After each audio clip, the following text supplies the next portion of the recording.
Bismillahirrahmanirrahim. Assalamualaikum warahmatullahi wabarakatuh. Perkenalkan, saya Li Rahmawati dengan NIM 123011085 dari kelas 4D Program Studi Pendidikan Agama Islam Fakultas Tarbiyah dan Ilmu Keguruan Institut Agama Islam Negeri Pontianak. Jadi, di sini saya ingin membuat video guna memenuhi tugas mata kuliah telaah materi akidah akhlak. Saya dari kelompok 13 yang berjudul Akhlak dalam Kehidupan Sosial, Kemasyarakatan, dan Bernegara. Dalam Islam, akhlak bukan hanya soal etika pribadi, tetapi merupakan bagian dari sistem hidup yang menyeluruh. Akhlak mencerminkan hubungan manusia dengan Allah Subhanahu wa Ta'ala, hablum minallah, dengan sesama manusia, hablum minannas, dan dengan lingkungan sekitar. Ketika akhlak diterapkan dalam kehidupan sosial dan bernegara, maka akan tercipta masyarakat yang adil, sejahtera, dan bermartabat. Selanjutnya, pengertian dan ruang lingkup akhlak. Secara etimologis, akhlak berasal dari bahasa Arab huluk yang berarti perangai atau tabiat. Secara terminologis, akhlak adalah sifat yang tertanam dalam jiwa manusia yang mendorong seseorang bertindak dengan mudah tanpa pertimbangan panjang. Dalam Islam, akhlak merupakan bagian dari ajaran utama yang dibawa oleh Rasulullah SAW, sebagaimana sabdanya, "Sesungguhnya aku diutus untuk menyempurnakan akhlak yang mulia." Hadis riwayat Ahmad. Akhlak berbeda dengan moral dan etika karena bersumber dari wahyu, yaitu Al-Quran dan hadis, dan tidak berubah oleh waktu maupun budaya. Ruang lingkup akhlak sangat luas, meliputi akhlak kepada Allah, sesama manusia, makhluk lain, dan diri sendiri. Dalam kehidupan sosial, akhlak mendorong perilaku yang jujur, adil, peduli, dan bertanggung jawab. Dalam konteks kenegaraan, akhlak menjadi fondasi bagi pemerintahan yang bersih, partisipasif, dan menjunjung tinggi hak asasi manusia. Selanjutnya ada peran akhlak dalam kehidupan sosial kemasyarakatan. Yang pertama itu ada bertamu dan menerima tamu. Islam mengatur adab bertamu dan menerima tamu dengan sangat rinci, seperti memberi salam, meminta izin, dan memilih waktu yang tepat.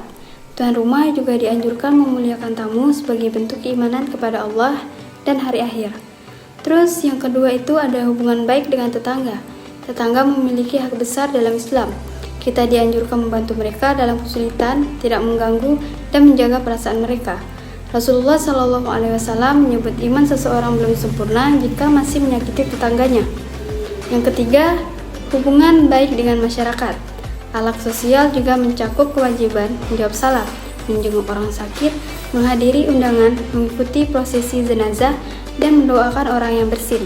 Semua ini bertujuan mempererat ikatan sosial dan membangun empati di tengah masyarakat. Nah, selanjutnya juga ada penerapan akhlak dalam kehidupan bernegara. Yang pertama itu ada musyawarah. Musyawarah adalah prinsip penting dalam Islam dan menjadi dasar pengambilan keputusan dalam masyarakat. Prinsip ini menekankan keterbukaan, kesetaraan, dan pencarian kebenaran bersama. Dalam Al-Quran, musyawarah disandingkan dengan sholat dan menjauhi maksiat sebagai ciri masyarakat beriman. Terus yang kedua ada menegakkan keadilan. Islam memerintahkan umatnya untuk menegakkan keadilan dalam segala aspek kehidupan. Keadilan hukum berarti setiap warga negara diperlakukan sama di hadapan hukum tanpa diskriminasi. Keadilan sosial berarti hak dan kewajiban ditunaikan secara seimbang. Terus yang ketiga itu ada amar ma'ruf nahi munkar. Menyuruh pada kebaikan dan mencegah kemungkaran adalah tanggung jawab yang kolektif. Ukuran baik dan buruk ditentukan oleh ajaran Islam dan akal sehat.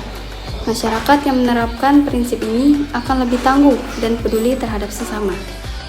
Nah, yang keempat itu ada hubungan pemimpin dan rakyat. Dalam Islam, pemimpin atau ulil amri harus memiliki 4 sifat. Yang pertama beriman, yang kedua mendirikan sholat, yang ketiga membayar zakat, dan yang keempat tunduk kepada Allah. Pemimpin yang ideal ada mereka yang adil, jujur, amanah, dan mengayomi rakyatnya. Rakyat pun dituntut untuk taat dan aktif dalam pembangunan. Nah, jadi semua itu dapat saya simpulkan. Akhlak adalah fondasi utama dalam menciptakan kehidupan masyarakat dan negara yang adil, damai, dan bermartabat. Dalam kehidupan sosial, akhlak menjaga nilai-nilai persaudaraan, kepedulian, dan kerukunan. Dalam kehidupan bernegara, akhlak mendasari pemerintah yang bersih, berkeadilan, dan berpihak pada rakyat. Oleh karena itu, pembinaan akhlak harus menjadi prioritas utama dalam pendidikan, kebijakan publik, dan kehidupan sehari-hari. Mungkin hanya itu yang dapat saya sampaikan. Sekian, terima kasih. Wassalamualaikum warahmatullahi wabarakatuh.